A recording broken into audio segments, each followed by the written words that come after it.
Channel को subscribe करें और घंटी वाले बटन को दबाएं। अभी हम लोग ग्रंथ पाठ में सुन रहे थे, नरतन सम नहीं कब निहु दीही, जीव चराचर जांचत जीही। मनुष्य शरीर के समान और कोई दूसरा शरीर नहीं है। इसकी चाहना चलने वाला प्राणी और नहीं चलने वाला प्राणी सब के सब करती हैं। अब विचारने विषय यह है कि चलने वाला प्राणी, माइक क्या होगा, आवाज़ दीजिए, आवाज़ बढ़ाइए थोड़ा सा।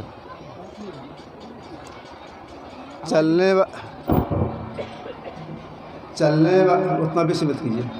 चलने वाला प्राणी और नहीं चलने वाला प्राणी इसकी चाहना क्यों करती है?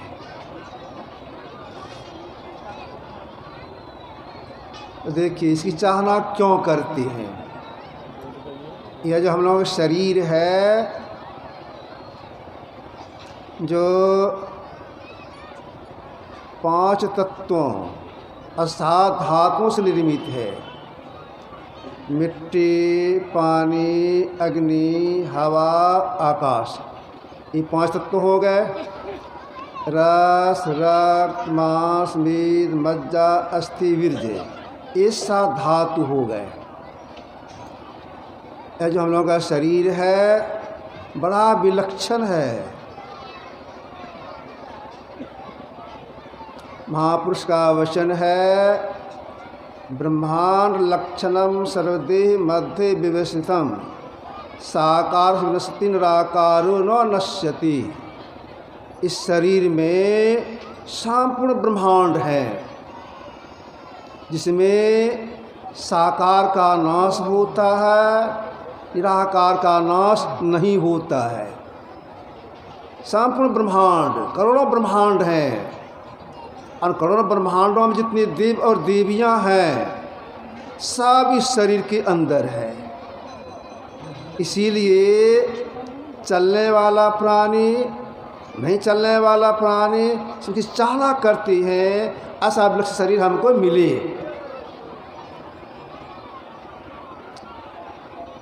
ये जो हम लोगों की 2 आँखें हैं, जिससे धार निकल रही है, भाषा कम करिए थोड़ा सा, असमांतर रेखा में निकल रही है। अगर कोई 2 धारों को अंतर साधना के द्वारा एक कर ले, मतलब मिला ले, तो क्या हो जाएगा? सर्व पापे प्रमुच्यते। सृष्टि का जितने पाप हो गए हैं सब का नाश हो जाएगा। इसीलिए चलने वाला प्राणी, नहीं चलने वाला प्राणी इसकी चाहना करती है। हिंदू हो, मुस्लिम हो, ईसाई हो, जैन हो, भारत के रहने वाले हो या पश्चात देश के रहने वाले हो, कोई भी हो, आँख बंद करती है घोर अंधकार। ये अंधकार जो है नरक में जाने की सीढ़ी है। क्यों? इस नगरी में तिमिर समाना भूल भरम हर बार। एक सीढ़ी यह हो गए, अंधकार के बाद में सबके अंदर में प्रकाश है। अगर प्रकाश नहीं रहता तो हम लोग आँख में ज्योति नहीं रहती, देह में गर्मी नहीं रहती, तो सबके अंदर में प्रकाश है। यह प्रकाश है स्वर्ग में जाने की सीढ़ी। सबके शरीर के अंदर में शब्द है, वह शब्द है मोक्ष में जाने की सीढ़ी। इन 3 सीढ़ियों में एक सीढ़ी को सब लोग देखते हैं, स्त्री हो, पुरुष हो, नपुंसक हो, हिंदू हो, मुस्लिम हो, ईसाई हो, जैन हो, कोई भी है, एक शरीर सब लोग देखते हैं। ऐसा विलक्षण शरीर है। इसीलिए चलने वाला प्राणी और नहीं चलने वाला प्राणी इसकी चाहना करती है। जो हम लोगों का माथा है, इसके लिए संबंध में कहा गया है यह अछोर पुस्तकालय है, ज्ञान का भंडार इसमें है, सारा ज्ञान इसके अंदर में है। इसीलिए चलने वाला प्राणी और नहीं चलने वाला प्राणी इसकी चाहना करती है। इतना विलक्षण शरीर परमात्मा की असीम दया से हम जीवों को मिल गया है। क्यों मिला है?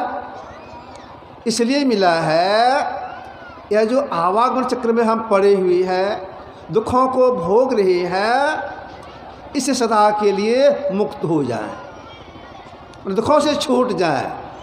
इसीलिए इतना विलक्षण शरीर हम जीव को परमात्मा ने दया करके दी है। ऐसे को पा करके अगर यह काम नहीं करते हैं, जैसे कि हम आवागमन से मुक्त हो जाए, यह काम नहीं करते हैं और संसार के प्रपंच में लगे हुए हैं, संसार के विषय में भोगने में लगे हैं, तो इनके लिए जो ऐसा जो इसमें लगे हुए हैं, उनके लिए महापुरुषों ने कुछ कठोर शब्दों का प्रयोग कर दिया है।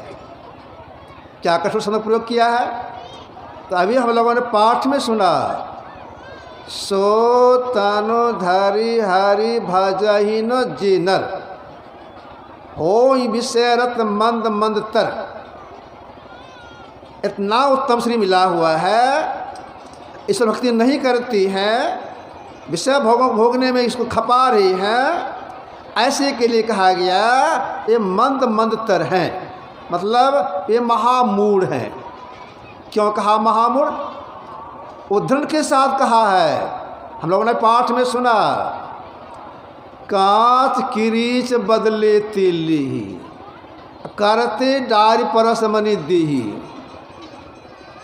अगर किन्हीं के हाथ में अनायास पारसमणि मिल जाए, पारसमणि का गुण है, अगर लोहा में सटा दिया जाए लोहा सोना हो जाएगा और सम्राट बन सकता है। लेकिन वह व्यक्ति करे क्या? उस पारसमणि को वहाँ फेंक दे जहाँ से कोई निकाल भी नहीं सके, और अपने हाथ में कांच का टुकड़ा ले ले जो मुट्ठी बंधने पर गड़ता है, खून भी निकलता है।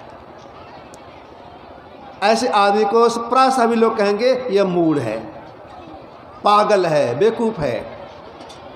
इतना उत्तम श्री मिला है ईश्वर भक्ति करके परमात्मा में मिलने के लिए, यह काम नहीं करके संसार के विषयों में समय को बर्बाद कर रहे हैं।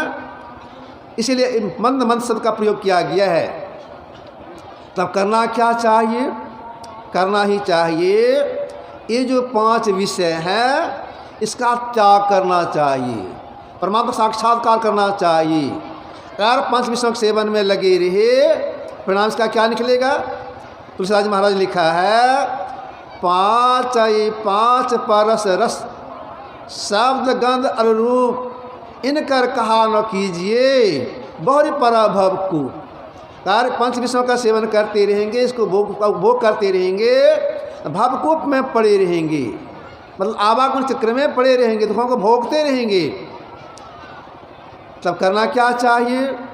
5 विषय का त्याग करना चाहिए और जो निष्ठा परमात्मा उनका साक्षात्कार करना चाहिए। इसलिए यह शरीर मिला हुआ है। जितने बड़े बड़े महापुरुष हो गए यही उपदेश देते गए हैं, इस विषय का त्याग कीजिए, परमात्मा साक्षात्कार कीजिए। अब सोचने विषय यह हो जाता है, ये जो 5 विषय हैं इसका त्याग कैसे किया जाए? तो बाहर में कहीं भी जाएंगे, शरीर के साथ में रहेंगे, ये 5 विषय नहीं छूटेगा। इसके लिए महापुरुषों ने कहा बाहर में नहीं, अपने अंदर में चलिए। अपने अंदर चलने से इंद्रियां छूटती है तो विषय भी छूट जाता है। अपने अंदर में चलिए, चलने से इंद्रियां छूटेगी तो विषय भी छूटेगा।